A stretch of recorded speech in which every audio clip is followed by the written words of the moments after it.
Hello दोस्तों, स्वागत है आप सभी का आपके अपने चैनल और बी स्टडी पॉइंट पर। हम जो है दोस्तों कर रहे हैं भाई चैप्टर नंबर 4 द्विघात समीकरण। चैप्टर नंबर 4 द्विघात जो है समीकरण हमने जो शुरू कर रखे हुए प्रश्नावली 4.2, जिसका जो फर्स्ट पार्ट जो हम जो डिस्कस जो है कर चुके हैं, जिसके अंदर हमने जो है कुछ सवालों को किया। आज इसके अंदर हम जो है बचे हुए सवालों को जो है करेंगे। तो दोस्तों जो है करते हैं शुरू। तो देखिए दोस्तों, दिया क्या गया है हमें, दो क्रमागत धनात्मक पूर्णांक ज्ञात कीजिए जिनके वर्गों का योग 365 हो। तो देखिए दोस्तों, हमें जो है करना क्या है, माना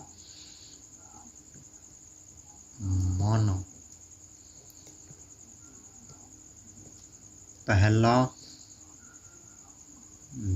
धनात्मक पूर्णांक, पहला धनात्मक पूर्णांक क्या मान लिया हमने, x, और दूसरा क्या होगा भाई, क्रमागत बोला गया है, क्रमागत धनात्मक पूर्णांक।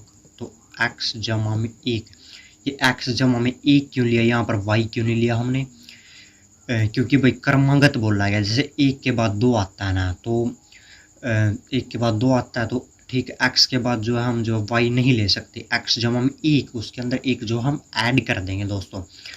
अब देखिए दोस्तों, आगे जो हमें क्या करना, जिनके, अब इसके अंदर बोल रहा है क्या क्या, जिनके वर्गों का योग 365 हो। अब जो है इनके हम वर्ग कर देंगे दोस्तों, x का वर्ग कर दिया हमने और जमा मल्टीप्लिकेशन x जमा 1 का वर्ग कर देते हैं हम। कितना दिखा रहा, कितना बोल रखा है भाई, 365 जो है दोस्तों, यहाँ पर जो हमें मिल जाता है यहाँ पर। अब जो आगे देख लीजिए दोस्तों, आगे जो हमें करना क्या है, x का स्क्वायर और इसका जो वर्ग को जो है खोल लेंगे, x जमा 1 के वर्ग को खोल लेंगे तो x का वर्ग जमा 1 जमा 2x, और जो है इस 365 को हम जो इस साइड लेकर आएंगे तो ये घटाक हो जाएगा।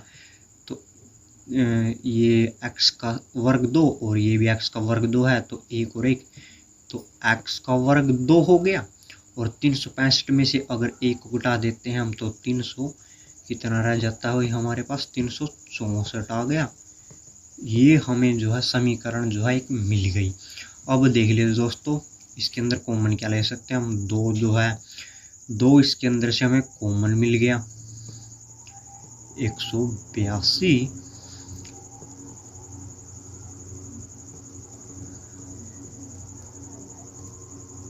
ये जो हमें समीकरण जो है मिल गई। अब इस समीकरण को हमें जो है गुणनखंड विधि से जो है हल करना है दोस्तों। अब देख लीजिए दोस्तों, 182 के गुण हम जो है इसके गुणांक के साथ करेंगे। x के वर्ग का गुणांक कितना है हमारे पास, 1, तो 182 गुणा में 1, तो 182 आ जाता है हमारे पास दोस्तों। तो अब देखिए दोस्तों, हमें जो है 2 ऐसी संख्याएं चाहिए जिनके गुणा करने पर 182 आ जाए और जोड़ या घटा करने पर जो है हमें x जो है मिल जाए। तो ऐसी कौन कौन सी संख्याएं हैं भाई, 14x और जो है घटा का 13x और घटा का 182 बराबर 0। देखो 14 में से 13 जाते हैं तो जो है हमारे पास जमा का 1x बच जाएगा, और अगर इनकी गुणा कर देते हैं तो 182 मिल जाएगा हमें। अब देख लीजिए दोस्तों, अब x इसके अंदर भी है और इसके अंदर भी है, तो x हमारा कॉमन आ गया और जमा में 14x, और इसके अंदर से क्या है 13 ले लेते हैं हम, जमा का 14 रह गया भाई, बराबर 0 हमारा चल ही रहा है। अब देखिए दोस्तों, ये भी सेम है और ये भी सेम है, इसका मतलब हमारा जो सवाल है वो ठीक है। अब इन दोनों में से हम जो है एक उठा लेते हैं, x जमा में 14 और x घटा 13 बराबर 0। x जमा 14 के बराबर में हम जो है 0 रख देते हैं और इसको उस साइड लेकर जाएंगे तो x की एक मान जो हमें कितना मिल गया, x का एक मान कितना, घटा का 14 हमें मिला, और जो है x घटा 13 इसको भी 0 के बराबर रख देते तो हमें जो है x का एक मान कितना मिल गया, हमें 13। तो ये घटा वाला मान तो हमने ले नहीं सकते क्योंकि इसके अंदर पहले ही जो बोला गया है कि धनात्मक पूर्णांक, धनात्मक यानी कि जोड़ वाला प्लस वाला धनात्मक बोला गया। तो हम जो है x का जो है पहली संख्या, पहला पूर्णांक कितना हमारा, पहला पूर्णांक 13 मिल गया हमें, और दूसरा पूर्णांक कितना है, x के जमा में 1 कर देंगे तो x की वैल्यू कितनी मिल गई हमें 13, 13 जमा 1 तो कितना आ जाएगा 14। तो इसके अंदर हमें जो निकालना क्या था, जो पूर्णांक निकालने थे, पहला पूर्णांक हमारे 13 मिल गया और दूसरा जो है 14 मिल गया। अब देख लीजिए दोस्तों, इसके जो बचे हुए सवाल है वो भी मैं आप लोगों को करा देता हूँ। एक ये देख लीजिए दोस्तों, एक समकोण त्रिभुज की ऊंचाई इसके आधार से 7 सेंटीमीटर कम है। यदि कर्ण 13 सेंटीमीटर का हो तो अन्य दो भुजाएं ज्ञात कीजिए। अन्य दो भुजाएं हमें जो इसके अंदर ज्ञात करनी है। त्रिभुज होता है वही जिसकी 3 भुजाएं हों, त्रिभुज।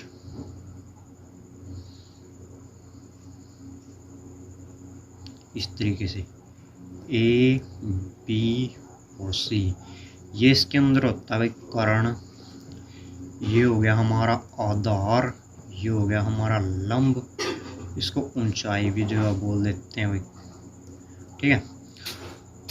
और जो है भाई अब देख लीजिए इसके अंदर बोलना क्या गया है, एक समकोण त्रिभुज यानी कि 90 डिग्री वाला समकोण त्रिभुज की ऊंचाई इसके आधार से 7 कम है। ऊंचाई दे रखी है, ऊंचाई इसके आधार से 7 कम है।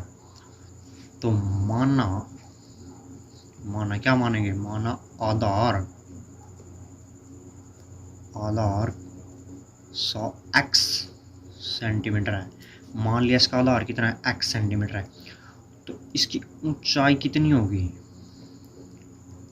इसकी ऊंचाई होगी x माइनस जो है 7 सेंटीमीटर, x माइनस 7 सेंटीमीटर। और जो है कर्ण हमें दे ही रखा है, कर्ण कितना दे रखा है भाई, कर्ण दे रखा हमें 13 सेंटीमीटर। एक होते भाई पाइथागोरस प्रमेय, पाइथागोरस प्रमेय, उसके द्वारा क्या होता है भाई, कर्ण का वर्ग बराबर आधार का वर्ग जमा ऊंचाई का वर्ग। अब देख लीजिए दोस्तों इसके अंदर क्या दे रखा हमें, 13 का वर्ग, कर्ण क्या है हमारा 13 और आधार क्या है x, और जमा में जो है x घटा 7 का जो है वर्ग। अब निकाल लेते हैं दोस्तों, कितना आ जाता है इसका 169 x का वर्ग जमा जो है इसके स्क्वायर का फॉर्मूला जो खोल देते हैं, x का स्क्वायर जमा जो है 49 और घटा जो है 14x। ये एक और एक जो है 2x का वर्ग जमा 49 और घटा का 14x 169। अब जो है दोस्तों हमें करना क्या है, अब जो है इसको इस साइड लेकर आएंगे हम, 2x 14x जमा 19, इसको जो है इस साइड लेकर आए बराबर कितना है 0। अब जो है देख लीजिए घटा का 0 120, 2x का स्क्वायर घटा 14x बराबर 0, घटा 14x बराबर। अब इसमें से 2 जो है कॉमन आ रहा है हमारे पास भाई, x का वर्ग और 7 दूना 14 और भाई 60 दूना जो है 120, x का वर्ग एक्स का वर्ग 7 एक्स और घटा का 60। ये जो हमें जो है समीकरण मिल जाते हैं दोस्तों। अब हमें जो है इस समीकरण को जो है बिल्कुल जो है गुणनखंड विधि से जो है हल करना है दोस्तों। गुणनखंड विधि से जो है हल करना है। इसको जो है भाई हम दूसरे पेज पर जो है कर लेते हैं। क्या दे रखा भाई, एक्स का स्क्वायर घटा 7 एक्स का जो है स्क्वायर घटा 7 एक्स घटा 60 बराबर 0।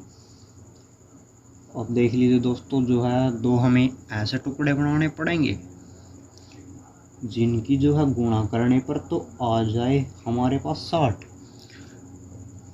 12x और जो है जमा 5x। देखो भाई दोस्तों, 12 पंजे कितने होते हैं 60, और 12 में से 5 जाते हैं तो कितना आ जाता है 7। वो भी घटा का, हमें घटा की ही जरूरत थी।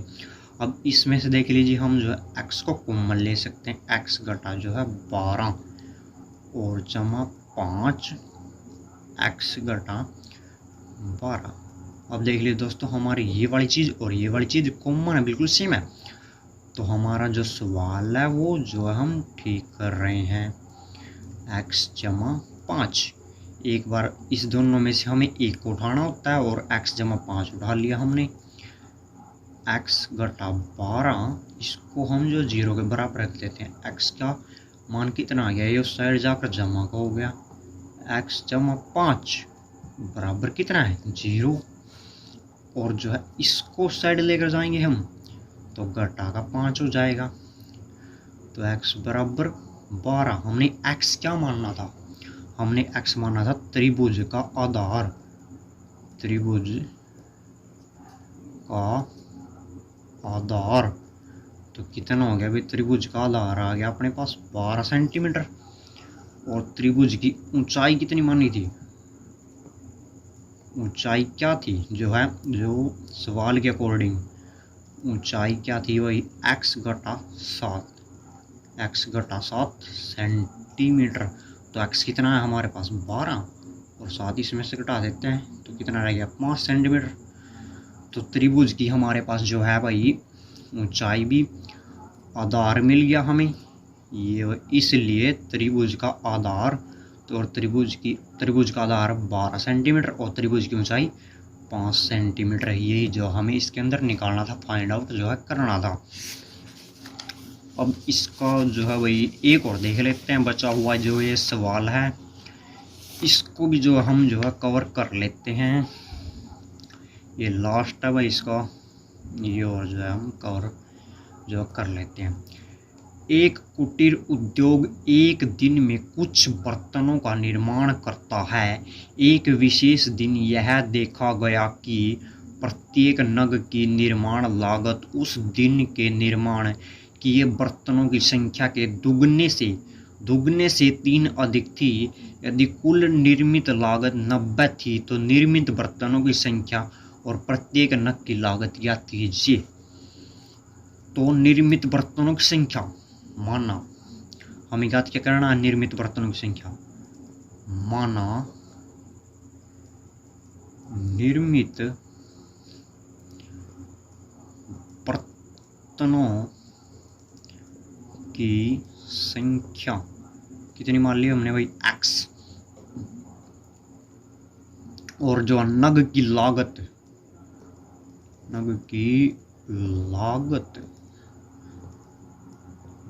कितनी आई यहाँ पर भाई, क्या बोला गया भाई, उस दिन के निर्माण के बर्तनों की संख्या के दुगने से 3 अधिक थी। तो हम जो है x को 2 से गुणा कर देते हैं और इसको जो है 3 ऐड जो है कर देते हैं रुपए। इसके अंदर हमने जो है 3 को ऐड कर दिया, ठीक है भाई, हो गया इतना। कुल निर्मित लागत 90 रुपए थी, तो निर्मित बर्तनों की संख्या, कुल निर्मित जो है निर्मित लागत कितनी थी भाई 90 रुपए। जो कुल लागत है थी वो कितनी थी भाई 90 रुपए। तो अब जो है दोस्तों देख लीजिए, 2x जमा 3 बराबर 90। तो 2x का स्क्वायर जमा 3x बराबर 90। 2x का स्क्वायर जमा 3 घटा का 90। इस साइड जो है लेकर आएंगे तो एक घटा का हो जाएगा भाई 90 को, अगर इस साइड लेकर आएंगे हम। अब दोस्तों सिंपल सी बात है, अब इसको जो हम गुणनखंड विधि से जो हल करेंगे भाई, इसका जो है 90 को देख लीजिए, इसका जो गुणांक कितना दे रखा है भाई, x के वर्ग का गुणांक कितना है 2। तो 90 की 2 के साथ गुणा करेंगे तो 180 हो जाएगा भाई। अब 180 के हमें जो फैक्टर करने हैं, टुकड़े करने हैं, वो किस तरह, वो जो हमें ऐसे मिलने चाहिए जिनकी 2 की गुणा करने पर जो है हमें जो है 180 मिल जाए, और जो है जोड़िया घटा करने पर 3 मिल जाए। तो वो होंगे भाई अपने 12x और जमा 15x घटा 90। देखो 15 में से अगर 12 जाते हैं तो 3 बचेगा हमारे पास, किस चीज़ का, जमा का, क्योंकि 15 यहाँ पर बड़ा है। अगर इन दोनों की गुणा करते हैं तो आता है हमारे पास 180, जिसकी हमें ज़रूरत थी।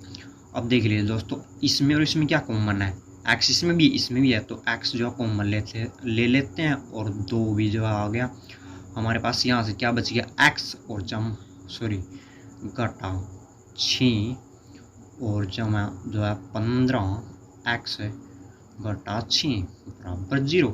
ये चीज़ भी सेम आ गई, और ये हमारी यह चीज़ भी जो है सेम आ गई। x घटा 6 उठा लिया, और फिर जो है 2x और जमा 15 इसको उठा लेते हैं हम। अब दोस्तों जो है इसको हम जो है 0 के बराबर रख देते हैं, x घटा 6 बराबर 0।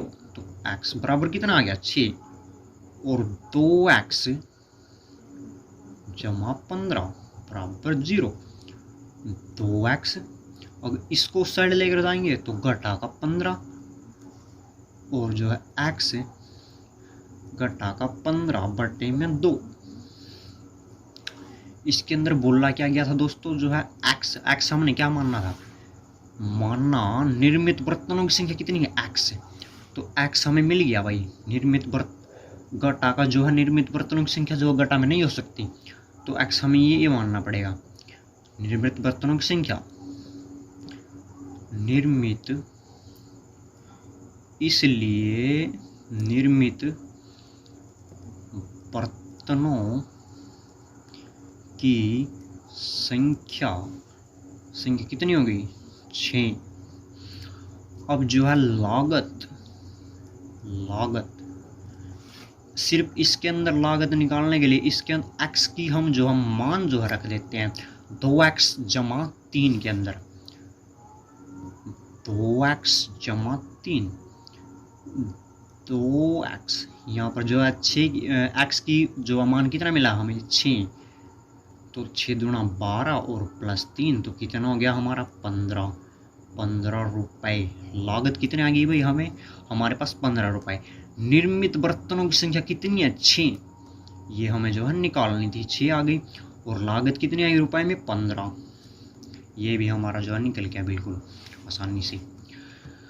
तो भाई दोस्तों थैंक्स फॉर वॉचिंग, और भी अगर वीडियो अच्छी लगे तो प्लीज़ लाइक कीजिए, अपने दोस्तों के पास जो है शेयर कीजिए, अगर चैनल पर नए हैं तो प्लीज़ सब्सक्राइब कर लीजिए।